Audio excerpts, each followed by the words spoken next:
This simple food, a product of time and pressure, can be a teacher of profound wisdom or a source of deep imbalance. It is a mirror reflecting the quality of our choices and the state of our inner world.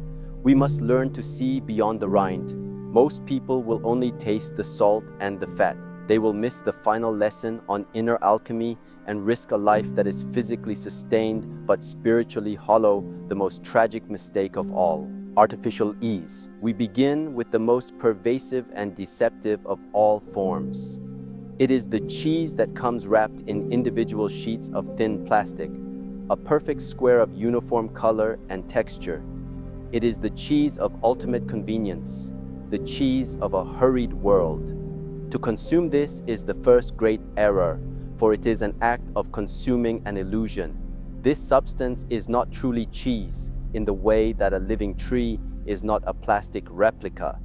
It is a construction, an assembly of processed components engineered to melt smoothly and taste predictably. It has been stripped of its history, its character, its soul. It is a ghost. It offers the sensation of cheesy flavor, but it is a hollow echo.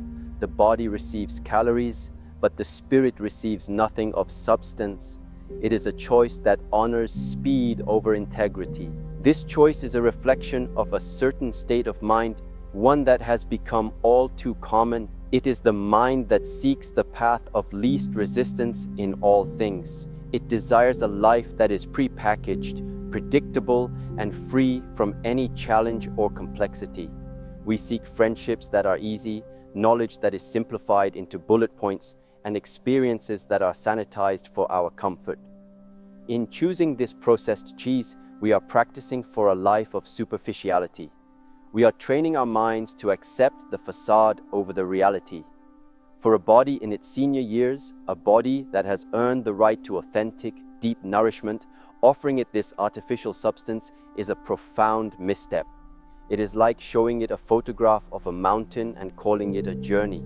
It lacks the truth, the texture, and the transformative power of that which is real. It is choosing a life of artificial ease over one of authentic substance. Now let us turn to its profound opposite. The first cheese we must eat daily is one that embodies patience, integrity, and the wisdom of time itself. This is the hard, aged cheese. Think of a Parmigiano Reggiano, an aged Gruyere, or a sharp, crumbly cheddar. This cheese is not made in a day. It is the result of a long, slow, and patient process. It begins with good milk, which is then transformed and placed in a quiet, dark place to rest, sometimes for years. During this time, it is not idle. It is undergoing a deep and slow alchemy. Moisture evaporates, flavors concentrate, and complex crystalline structures form within. It becomes dense, rich, and intensely flavorful.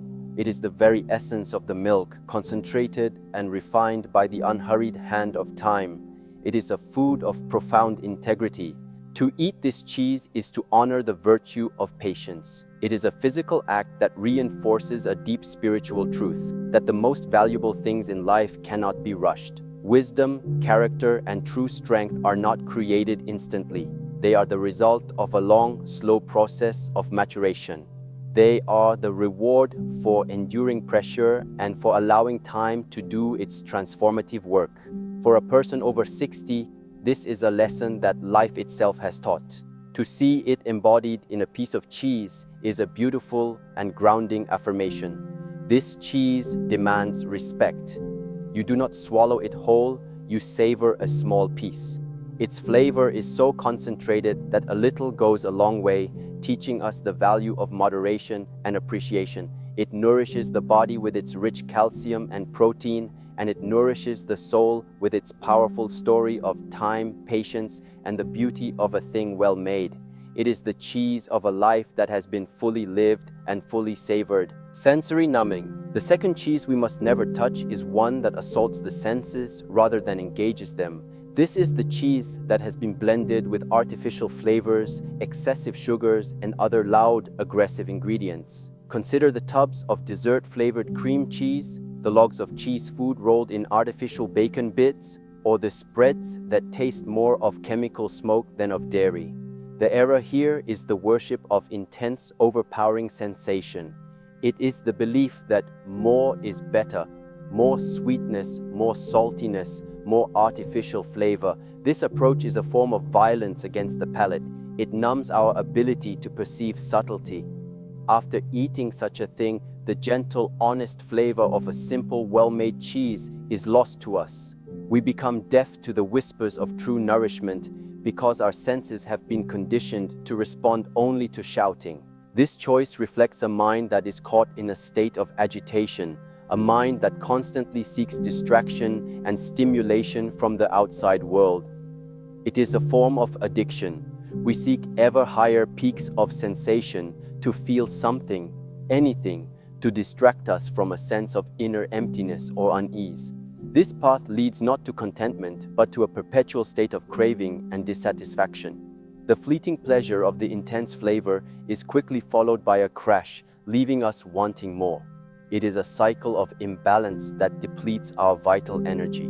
For the senior whose journey is one of cultivating peace and inner harmony, this path of sensory addiction is a profound detour.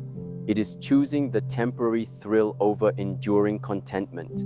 It is feeding the restless monkey mind while starving the quiet, centered self. It is a form of self-medication that ultimately worsens the condition it seeks to soothe.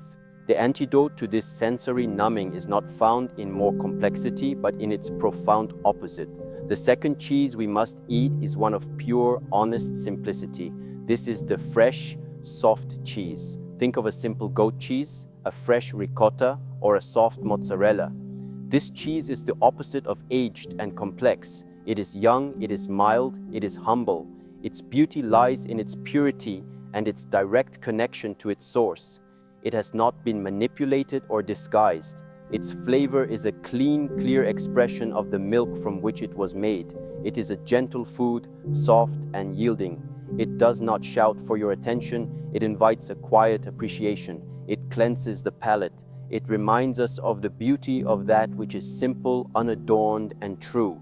To eat this cheese is to practice the art of returning to the essential.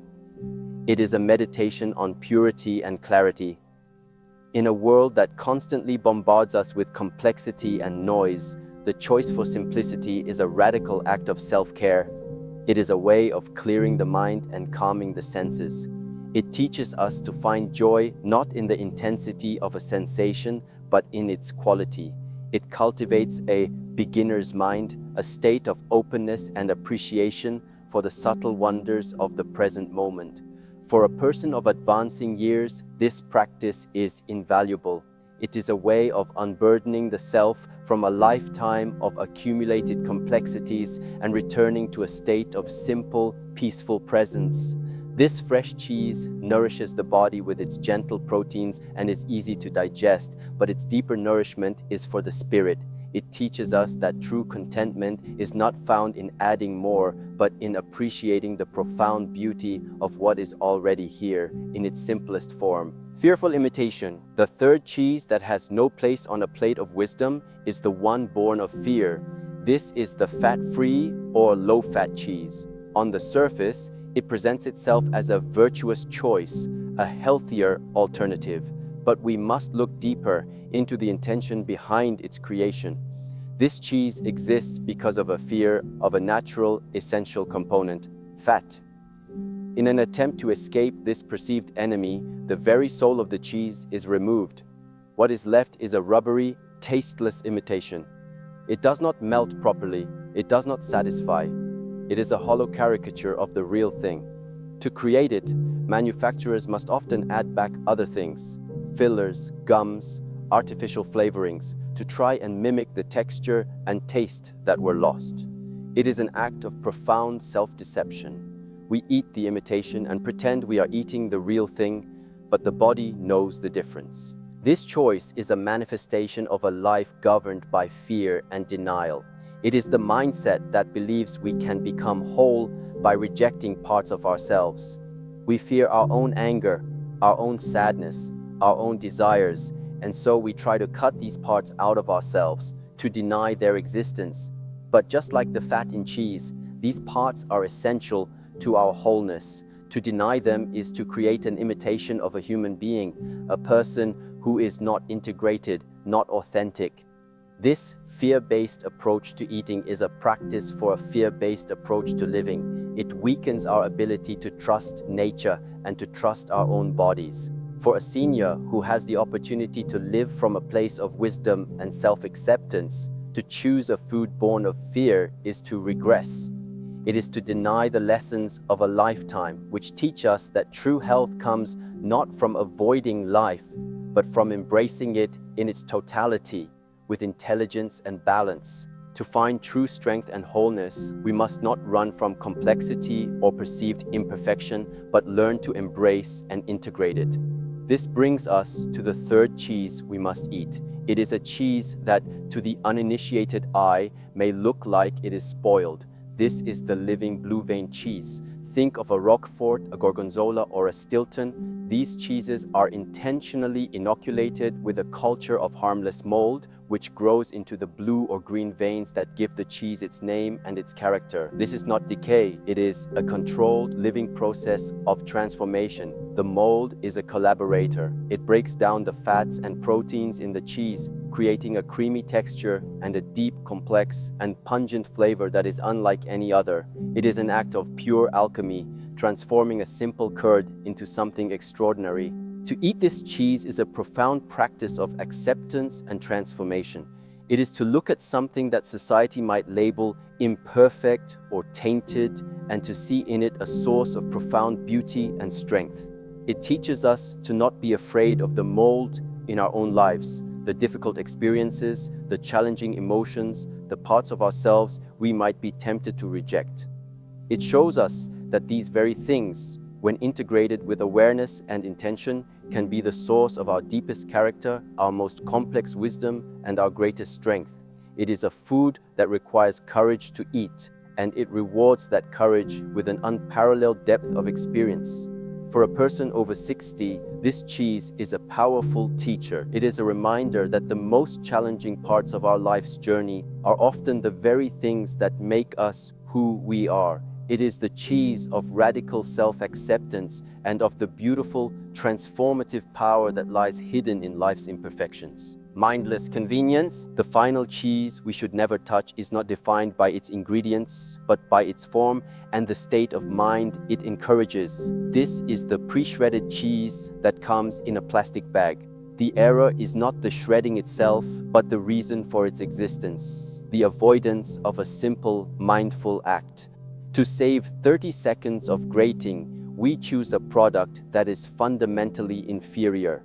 To prevent the shreds from clumping into a solid mass, manufacturers coat them with powders like cellulose, wood pulp, or potato starch. This coating not only dilutes the flavor, but it also prevents the cheese from melting into a smooth, cohesive whole.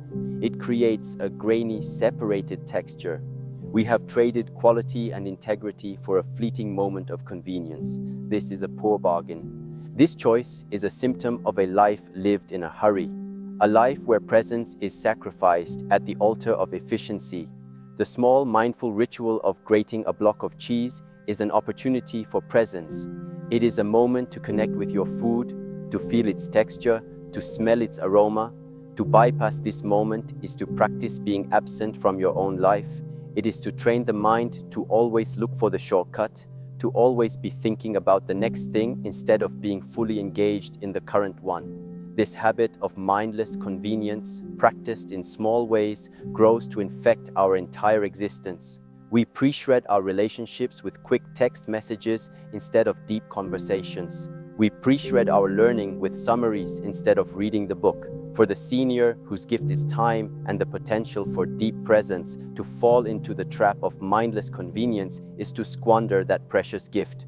It is to choose a fragmented, disconnected experience over a rich, integrated, and present one.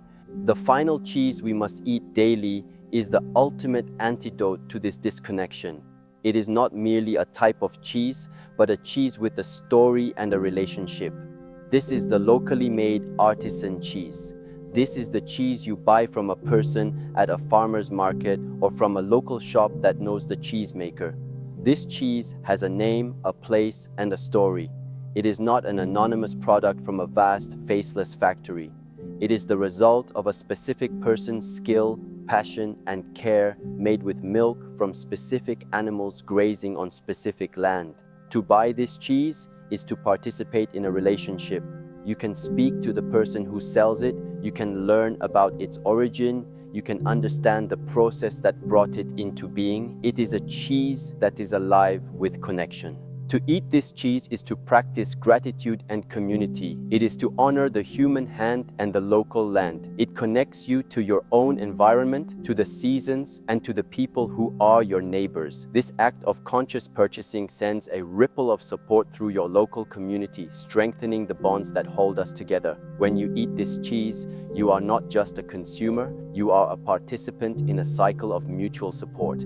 This is the deepest form of nourishment.